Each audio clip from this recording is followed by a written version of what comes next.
ainda esse prendeu, matou. Me explica isso.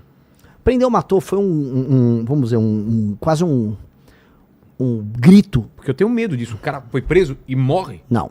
Ah, tá. Não. Então explica Nada isso disso. Porque foi o seguinte, eu tava numa...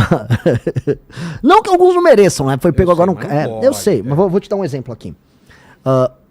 Eu tava numa live, lembra que morreu ali no Parque do Povo, aqui em São Paulo, um ciclista? Sim. Ele entregou o celular pra um bandido. Depois ele entregar? O cara, sangue frio, acho que eu vou matar aquele cara. Pum, pum, pum.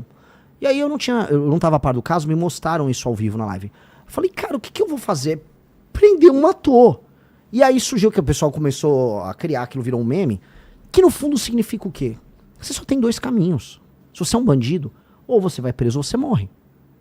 Ou você vai preso ou você morre. Resistiu, você morreu. Se entregou, você tá preso. E por muito tempo. E o que é tão absurdo a gente falar isso como se fosse uma novidade, porque a gente naturalizou que o normal é nem ser preso, nem ser morto. Que o normal é o bandido vai cometer o crime e nada vai acontecer. Até porque no Brasil a maior parte dos homicídios não são resolvidos. A gente vive num país, e aí isso vai explicar pra, sei lá, inspetor de polícia na gringa. Não, no Brasil a maior parte dos homicídios não se resolvem. Caramba. Não resolve. Isso é um absurdo. Não resolve. Então, assim, a gente acha que a vida humana aqui no Brasil não vale nada. Que, morreu. O cara lá matou lá da facção. É mais um caso aí. E aí o aparato de investigação é lento. O inquérito policial no Brasil tem vários problemas. Você tem um problema entre a polícia civil e a polícia militar. Muito policial militar reclama pra mim. Pô, eu levo lá pra delegacia de polícia o vagabundo e eu tomo chá de cadeira. Aí o policial militar fica tomando chá de cadeira, às vezes o vagabundo vai embora. Enquanto ele tem que fazer ocorrência lá com a polícia civil. Tem muita coisa muito mal feita na forma como o Estado brasileiro conduz o sistema. O nosso Código Penal é dos anos 40. Não existia a ideia de facção criminosa nos anos 40. Não existia. Então o nosso Código Penal é feito para outro mundo. É um outro mundo. A ideia de uma facção criminosa que vai fazer ocupação territorial para distribuir serviços que o Estado ou empresas que são concessões provém, tipo Gatunete, como gás, não existia nos anos 40. Então o legislador, a nossa legislação é velha. E ela também não responde a hoje, vamos dizer, facções criminosas fortemente armadas, que fazem, por exemplo, exportação de droga. Boa parte do faturamento do PCC, ele não é sobre, vamos dizer, você vender a droga aqui. É sobre você pegar uma droga que vem da Bolívia, ela passa pelo Mato Grosso do Sul, ela passa por São Paulo, e ela é enviada para a Europa pelo Porto Santos. Ninguém nem precisou consumir aquela cocaína aqui. Mas o PCC ganhou por conseguir colocar em território europeu, ou na África, ou nos Estados Unidos, droga. E aí ele ganha muito. E aí esse dinheiro é reinvestido aqui. Por isso que o PCC tem toda uma operação gigantesca de lavagem de dinheiro. Posto de gasolina, contrabando. Posto de gasolina, contrabando. Cara, empresas de hedge fund, né? Putz. Eles estão no mercado financeiro. Bet. Eles montaram funk.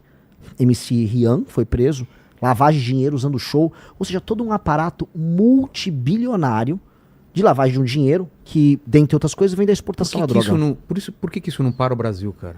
Por que a gente não faz alguma coisa para não virar um narco-estado? Por que, tipo, não vai dar em nada isso, daqui a pouco o pessoal esquece? Pelo mesmo motivo que as pessoas não ligam para não ter saneamento básico no Maranhão. Todo mundo naturalizou. Nós naturalizamos o absurdo. E a gente só percebe que é absurdo quando a gente pega um avião e vai para outro país e fala, nossa, a vida não precisa ser assim. Só que quantos brasileiros têm dinheiro para ir para outro país e ter esse choque? Andar de madrugada sem nenhuma preocupação de ser nenhuma. assaltado. E assim, uma dica pra galera que é brasileira. Se for pra Buenos Aires, se for pra outros países do terceiro mundo, se for pra Lima, no Peru... No mês de março eu faturei cerca de $4.600, totalizando aí deu um pouquinho mais de R$23 mil apenas com a AdSense do meu canal, postando cortes do MBL. E se você tem interesse em criar seu próprio canal de cortes, ajudar no projeto e ainda poder ganhar com isso, é só clicar no primeiro link da descrição desse vídeo, ou então ler o QR Code que tá aparecendo aqui no meio da tela que eu vou te explicar um pouco mais sobre isso. É melhor. Já sente diferença. Entendeu? Então assim, a vida não precisa ser assim, só que as pessoas não entendem. As pessoas, infelizmente, naturalizam. E mais, você vai naturalizar quando até a mídia, quando até seus professores na faculdade, quando todo mundo fala pra você que é pra você naturalizar. Que é pra aceitar que a favela é parte de você, que você é um favelado também. Que a tua cultura tem que ter o funk, que tem que ter lá a Bruna Marquezine rebolando com o cara. Que aquele bando de gringo, filha da mãe, canalha, vagabundo que vai lá na favela, não sei se é uma Rocinha no Rio de Janeiro, aí entra aquela música, boa noite, povo, aí vem um drone, aí mostra o drone indo embora, nossa, estou numa favela. Eles vêm fazer esse turismo da pobreza com a gente, e a gente aceita porque a gente acha que isso é ser Brasil. Aqui é Brasil. Não, cara, nenhum lugar sério permite isso. Nenhum lugar sério aceita isso na própria identidade, só que a gente é forçado a acreditar. A favela venceu. A favela venceu, a favela nunca venceu. A favela nunca venceu. Aquelas pessoas precisam se tornar cidadãos, elas precisam ser donos do título de propriedade, elas precisam ter rua arborizada, a criancinha tem que ir na escola tranquila que não vai ser assaltada, que não vai vir um canalha de uma gangue, como pegaram agora, que estuprou meninos de 7 e 10 anos, que quando chegar na escola não vai ter um cara vendendo droga na porta da escola, que quando ele vai ter aula, o professor vai ter autoridade pra mandar calar a boca o aluno que não tá se comportando direito, porque os professores não estão aguentando mais, que a escola vai premiar os alunos que tiverem o melhor desempenho, as famílias vão ser premiadas, que esse aluno depois vai poder voltar pra casa dele, numa boa, tranquilo, e encontrar a mãe dele que vai ter um emprego, o pai dele, e que essas pessoas vão ter pego um bom transporte pra ir e voltar. Essa é a imaginação de um Brasil decente na favela. Isso é fazer a favela vencer. A favela vencer, a favela deixar de ser favela. A partir do momento que a favela deixou de ser favela, a favela venceu. Ela virou outra coisa, uma lagarta que virou uma borboleta. Ela virou outra coisa. A favela só vence se ela não for favela. Não existe vitória num lugar em que as pessoas, em 2026, pegam tuberculose, porque elas vivem em becos, e aí a umidade é muito alta, e aí elas desenvolvem, e aí tem mofo e tal, e elas ficam com tuberculose, cara. 2026. Isso não é vitória. Pois é. Então não dá pra acreditar em nada disso. Assim, só que nós precisamos, assim, de um presidente, aí eu falo por quê da minha pré-candidatura, de um presidente que aponte, assim, isso tá tudo errado, e não aponte como meme. Eu entendo que as pessoas talvez imaginavam que o Bolsonaro fosse fazer isso. Outras pessoas no passado, quando era criança, imaginavam, o Enéas era isso. Eu lembro que eu fiz meu pai votar no Enéas. Porque você imaginava que alguém vai botar ordem na coisa. Só que não adiantou. As pessoas na época não acreditaram no Enéas. E o Bolsonaro, as pessoas acreditaram demais. E ele dava todos os sinais que ele próprio tinha essa mentalidade da favela que eu tô falando aqui. A mentalidade da leniência com o errado. Porque ele próprio errava muito na vida pessoal dele, na vida profissional, na vida política dele, os filhos dele também. E as pessoas foram aceitando. Pois bem, tem que chegar alguém que vai ser presidente da República e vai explicar, esta cultura tem que deixar de existir. Se a gente quiser ser um país sério. Se você quiser, você mora num lugar muito humilde no interior do Maranhão, no interior do Piauí, entenda, não existe essa lógica que você vai receber um emprego da prefeitura só pra receber, pra trabalhar e apoiar o prefeito. Entendeu? Você que é uma pessoa de 25 a 30 anos, não existe essa ideia de que você vai receber Bolsa Família sempre. Porque uma hora vai acabar o dinheiro do cara, sei lá, do Paraná, que é motoboy e que tá trabalhando. Não dá. Alguém vai ter que falar que este tipo de Brasil não dá pra existir. A gente vai ter que mudar. Isso se o Brasil quiser existir.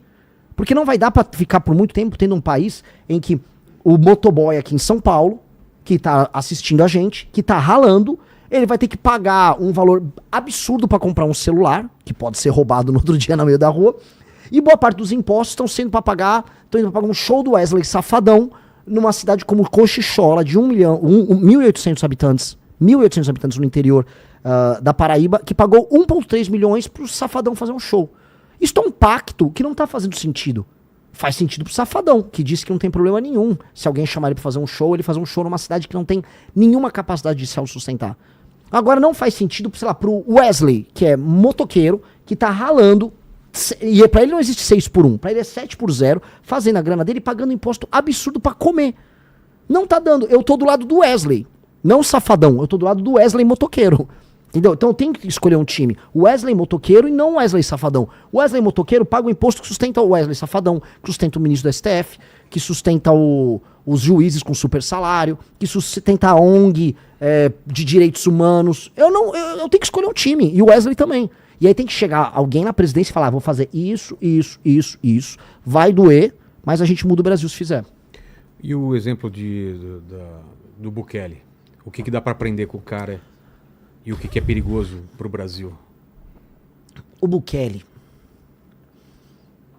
ele teve a coragem de mostrar que se você coloca lei e ordem, as pessoas percebem e você muda toda a dinâmica do país e o seu país passa a ser, vamos dizer, passível de ser alterado em outros temas. O Bukele é muito conhecido por segurança, naturalmente. Mas se você não tem segurança, você não consegue fazer outras coisas. Onde eu quero chegar? Vamos lá. eu não consigo fazer um bom programa de segurança pública na Rocinha, porque eu não consigo levar os funcionários públicos pra Rocinha. Eles vão lá com medo, tem que pedir a autorização do dono da boca. Então, não dá pra fazer isso. Mesma coisa em Santa Quitéria, no Ceará. Todos os serviços públicos são mitigados. Então, eu não consigo fazer as outras coisas que o Estado precisa fazer, ou que a iniciativa privada precisa fazer, porque você não resolve o básico. É a mesma coisa assim. Eu não consigo pedir pra você escrever um artigo ou fazer seu programa enquanto eu estiver te dando porrada física. Você vai ter que me quebrar de porrada pra você ficar calmo, tomar um banho e falar, agora eu vou trabalhar. Ou seja, lei e ordem, assim como comida, vem antes de tudo. Então o Bukele falou, primeiro lei e ordem. Vamos resolver lei e ordem? Vamos. Agora vamos resolver todo o resto. Com lei e ordem você resolve a economia. Com lei e ordem você resolve a educação. Mas aqui você faria a mesma coisa? Precisa. Logo no começo. O presidente da República ele tem que fazer um marco. Eu vou colocar lei e ordem no meu país. Meu país vai ter lei e ordem, muita. E por que ninguém fez até isso? Porque não davam valor e porque não tinha um projeto de Brasil. Esse é um grande problema. O Bukele tinha um projeto para El Salvador. Ele vislumbrava, se eu arrumar a lei, se eu destruir as gangues aqui, aí eu vou poder tentar transformar El Salvador num hub para eu trazer grandes empresas. Aí a Google foi para lá, a China investiu em biblioteca, ele tá trazer empresas de cripto para lá e tá tendo sucesso nisso. Agora, o que ninguém fala do Bukele, o sistema de saúde, um modelo envolvendo inteligência artificial, um aplicativo que ele criou, se eu não me engano, junto com a Google, para integrar o atendimento para as pessoas, é genial, é mais genial do que o modelo de segurança dele. Ninguém fala. Vai ficar os jornalistas, por exemplo, o Bukele é autoritário. Você conhece o sistema de saúde de El Salvador? Cara, se vê o sistema de saúde que ele está implementando lá, é genial. Por que ele fez isso? Porque ele conseguiu impor lei e ordem, e aí ele teve com isso espaço, não só de popularidade, mas, vamos dizer, espaço político num país que não tem mais gangues, para investir em saúde. Ele estava com uma política de fazer novas escolas, de impor lei e ordem e disciplina nas escolas, porque o Bukele, ele está estudando o caso de Singapura. O ídolo do Bukele, no fundo, é o Lee Kuan, lá de Singapura. E agora que eu citei o Lee Kuan, pode anotar que os outros presidentes chaves vão tudo me copiar, né? Que eles adoram copiar. Não, agora é pra falar de Singapura, eu vou falar do Lee Kuan. Lee Kuan, o modelo do... Você tá mandando indireta pra alguém? Pô, nem é pra alguém, porque o Zema gosta de falar até nos termos. O Flávio copiou um slogan meu. Eu falava, Nordeste é solução. Porque eu falo, se a gente resolve... Você viu o que eu expliquei das prefeituras, toda a construção que eu fiz? O que eu explico é, se você muda o modelo de governança nos municípios e nos estados do Nordeste e gera atividade econômica, o Nordeste para de exportar pessoas humildes para viver de maneira indigna em outros estados, você melhora a qualidade da representação política, todos os estados começam a contribuir com a federação de maneira equilibrada. E aí fica dinheiro de São Paulo em São Paulo, para São Paulo investir em estrada, para Santa Catarina investir em estrada, entendeu? Você resolve a federação. Portanto, o Nordeste não é o problema. O Nordeste é a solução. Essa é a minha tese. Pô, tem artigos, tem tudo. A gente construiu livros sobre isso. O Flávio vai lá e como ele acha que, eu vou pegar votos no Nordeste, então o Nordeste é a solução. Vai pastar. E o Zema... Até minhas declarações, desde a ideia do direito penal do inimigo, quando falam de transformar o crime organizado em equilibrar, qualificar ele como grupo terrorista, que é a implementação do direito penal do inimigo. Até as minhas falas diretas, quando eu falo assim, marmanjo de 25 anos que tá recebendo Bolsa Família vai ter que trabalhar. O cara copia ipsis literis. Tem problema? Eu não acho problema. Eu acho que nem acho que é o Zema que copia, acho que ele tem uma equipe lá. O Zema é um cara bonzinho, não tem nada pessoal contra ele. Só que eu acho assim, entreguem mais, vocês podem mais. Vocês têm partidos políticos, Zema, Caiado, Flávio, com fundações multimilionárias. Bota a bosta da sua fundação do partido pra trabalhar, contrate intelectuais e pague bem pessoas que pensam pra construir uma visão de mundo original. Vocês têm partido político pra quê? Então, o meu partido, que assim, é pobrinho, a gente constrói a própria visão de mundo. Então, pega a galera, o PL, que é o partido lá do Flávio, tem uma fundação, acho que é a Fundação Álvaro Vale. Em 4 anos, assim, se der, bobear deve dar centenas de milhões de dinheiro que esses caras têm à disposição. Aí ficam lá fazendo uns eventos nada a ver. Use a fundação pro que a lei manda, que é crie políticas públicas, crie um horizonte Brasil. Ninguém cria. Então é isso que me irrita. Porque eles têm oportunidade. Se quer copiar, se quer acha que o discurso funciona, copia, a gente já tá pautando, fico feliz. Só que, e o teu partido, não tem ninguém? Construa um horizonte de Brasil. E isso me irrita. Porque, assim, a gente tem que aqui assoviar e chupar cana. A gente não tem dinheiro, a gente tem que rodar o Brasil de carro. A gente não roda o Brasil de jatinho. A gente roda o Brasil de carro. A gente tem que trabalhar com militância. Tem que construir as pré-candidaturas sem grana. Os caras já têm uma estrutura. Então, pô, use a estrutura pra fazer algo inspirador. Porque se for bom, vamos supor, se o Flávio Bolsonaro, aqui não vai vir nada de lá, mas se o Flávio Bolsonaro vier com algo inspirador, algo que é uma boa proposta, não, tá aqui. Pô, eu defendo também. Se você gostou do vídeo, não se esqueça de deixar o like e se inscrever no canal. Te vejo no próximo vídeo.